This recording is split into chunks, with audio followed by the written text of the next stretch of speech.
Hey, what is up guys? Jay Burton here, and I've got my new 1 to 110 Ultimate Leveling Guide. Now I know some of you are thinking, you just released the leveling guide like a month ago. You're right. That was also before the big 7.3.5 hotfixes they just added like a couple weeks ago. A lot of it was nerfed and completely made unusable, so I had to make a new guide. Now this is just going to be one video, and I'm going to go over, in order, pre-leveling 1 to 15, 15 to 60, all the way up to 110. Now I'll have the timestamps in the description below, so if you're like level 73, you can just quickly jump to the level 70 to 80 bracket. Unless you want to watch the whole video, I'm cool with that too. Alright, let's not waste any more time. Let's roll that intro. Oh, stop. That was awkward. I thought I deleted that.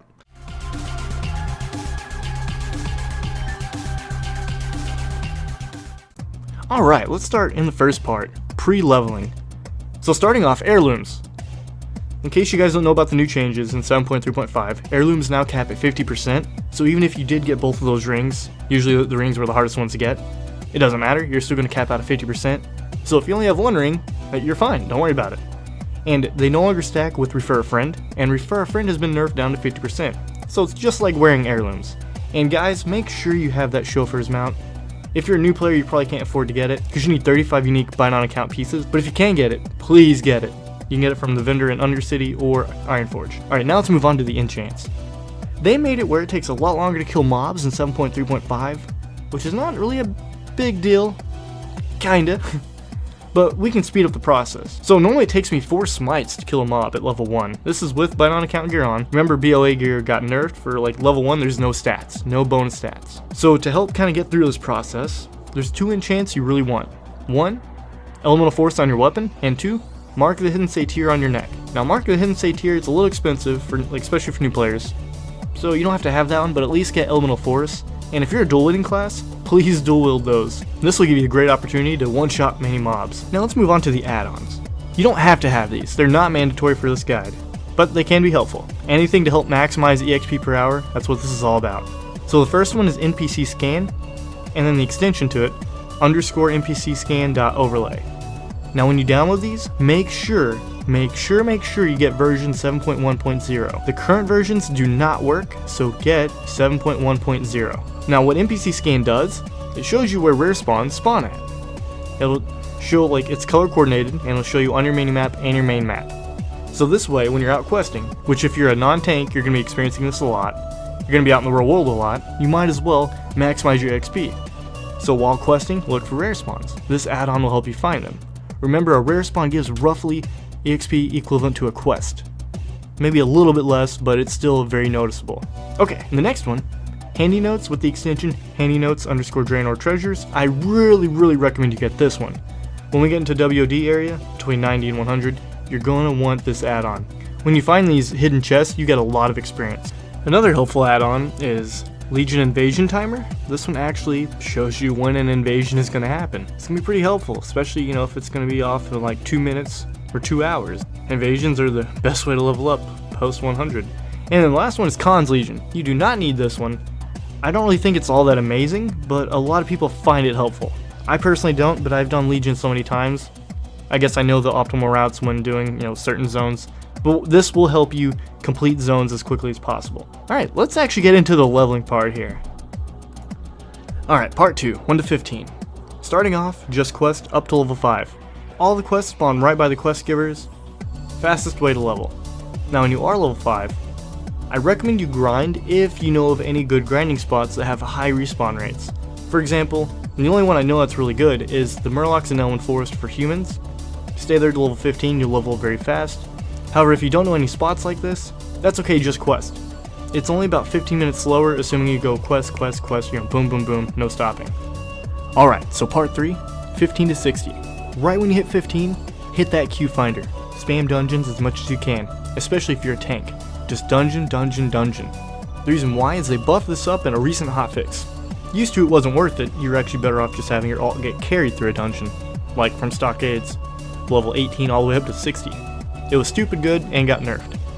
So now it's worth it again to actually do dungeons normally. Random queues. Now if you are DPS, you're not going to have instant queues, you're going to have to quest in between. Not a big deal.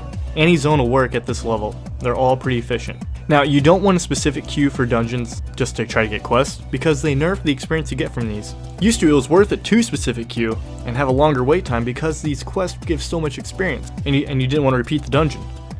However, now, the random queue finder bonus outweighs at least 3 quests, so it's worth it to just random queue, and it's a shorter queue time. It's a win-win either way.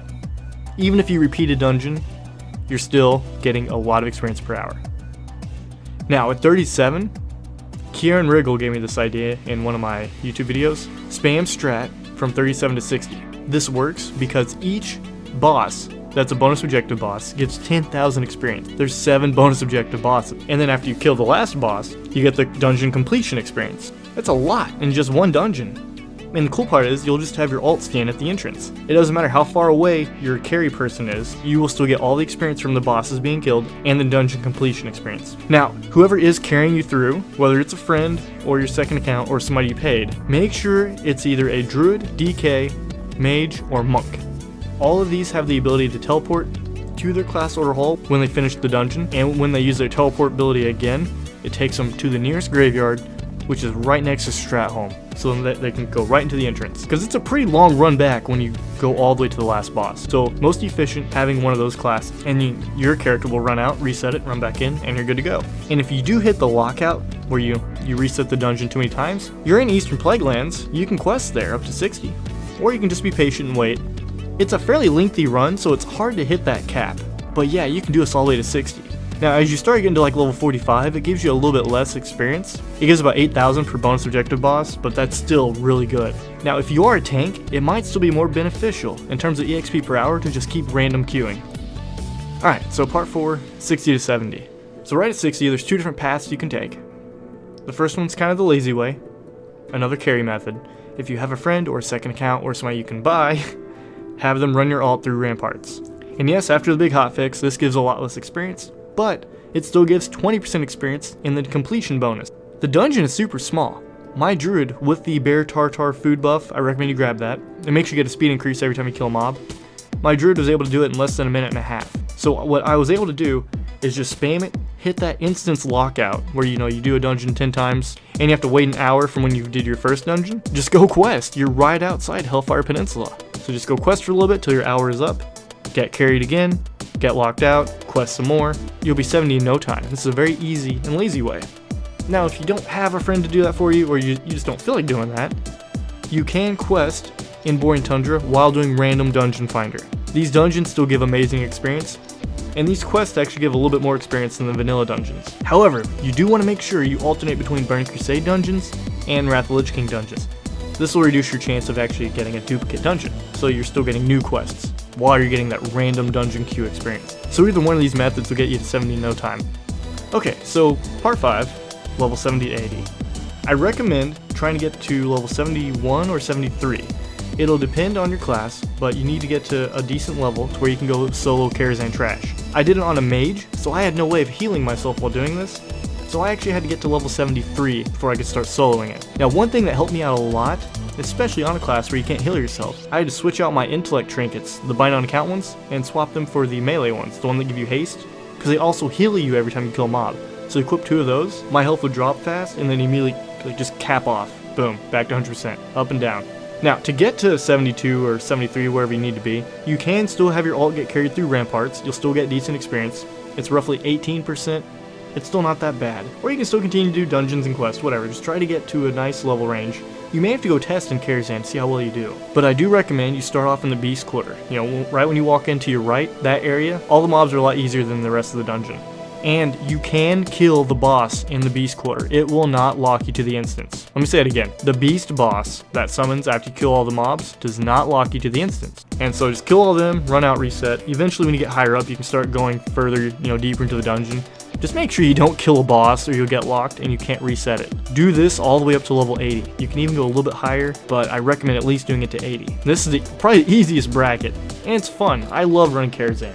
Okay, part 6. 80 to 90. I do want to point out, I tried running Nax and Ulduar at level like 83 and 84, trying to do the same method we used for Karazhan at level 70. It didn't work. The mobs gave like 300 experience, so that was out of the question. The best way to level up though, random dungeon finder. I know I've been saying that a lot, but This bracket specifically gives a lot more experience percentage-wise than any of the lower brackets. My priest, who did have rest EXP, got 2 levels and 2 dungeons. That's nuts. Now, if you're a DPS, I recommend questing in Hyjal while doing dungeons. It's a very linear place. It's one of the best laid out questing zones in the game. And tanks, you're going to get through 80 to 90 in no time. It's almost too fast. Now, there's an alternative. If you do want to keep doing the lazy carry method, you can do ramparts up to level 82. It starts getting very inefficient at that point. But you can also do Temple of the Jade Serpent. That one's not bad, but there's still a lot of wait time between conversations between NPCs, so it's kind of slow in that way. I recommend Random Dungeon Finder all the way. Alright, Part 7, 90 to 100. I used to think you had to do the Warlords of Draenor intro questline. Had a lot of people put comments all over my videos, the previous ones, where I talked about doing the intro and you get like full level, saying like it's a good thing. Yeah, apparently you can skip it. So the most popular way is this silly underwater cave that's found in Timeless Isle in Pandaria. You ride all the way to the southeast, get in the water, find the cave, and inside this cave, there's a circle of chairs and a campfire. All you do is sit in one of the chairs and click the campfire and you get teleported to Gorgrond, and then just head to your starting zone from there. However, some other people mentioned saying that you can just have a mage port you to Ashran, either the Horde or Alliance version, and once again you just head back to where your garrison would be, and then you just start from there. So the mage port way sounds easier, but I haven't tried that. Alright, so we're in Warlords of Draenor. Let's get started. Use all of your garrison resources on EXP pots. I know I'm going to get comments of people saying they can't find them, they must be removed from the game. It happens every time. These are still in the game. They're sold by the Quartermaster. These potions give 20% increased experience for an hour. You do not need to use your resources on your garrison. You don't need to upgrade anything. We're not going to spend that much time in WOD. So just use them all in the pots. And if you have flying, I recommend doing bonus objectives and grabbing the hidden treasures. Remember to use that add-on, Handy Notes, find all the treasures, get some good experience that way. Now if you don't have flying, that's okay.